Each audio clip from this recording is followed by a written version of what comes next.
This is Quick Clip 1.07, potential energy. We'll start off with the definition.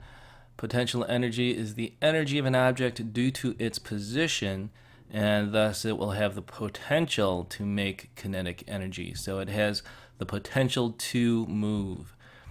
In our example, the ball's kicked, and so to remind you that even though the ball is falling and is in motion and has kinetic energy, it's still off of the ground.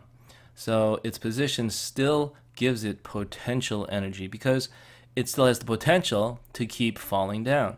So a ball or an object falling still has potential energy even though it's moving. There's another type of potential energy that doesn't have to do with falling. It's something called elastic potential energy.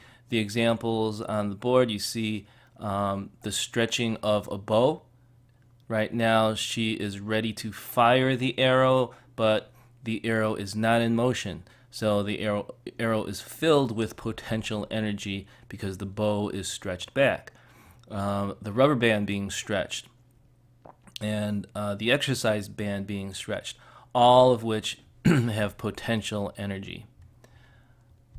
All right, so first we'll look back at the pendulum again, and at the top of a pendulum's swing, the pendulum has its greatest potential energy because it's at the height of its position.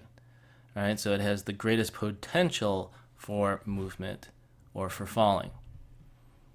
At the bottom of the swing, the pendulum has the least potential energy because it is at the very bottom and it's not elevated at all, so it has like zero potential energy, and all of its energy is moving, so all of its energy is kinetic. And so here, as an example, Taz is going to kick the ball off again, but before he kicks the ball off, the ball has potential energy, right? It's not moving, it's in a position to move though. So the formula is PE equals mass times the gravity times the height. So, and that makes sense, right? The mass of the object, the gravity as far as how much acceleration the ball will have, and how high up above the ground the ball will fall. So our mass is going to be 0.2 kilograms. The acceleration of gravity is 9.8 meters per second. And the distance from the ground to the top of the building where the ball is 100 meters. And so to calculate that, potential energy equals 0.2 kilograms times 9.8 meters per second squared times 100 meters. And calculating that, we get 196 joules. And again, the unit for energy is in joules. So now we'll take another situation and with the same formula, of course, the same mass and the same gravity.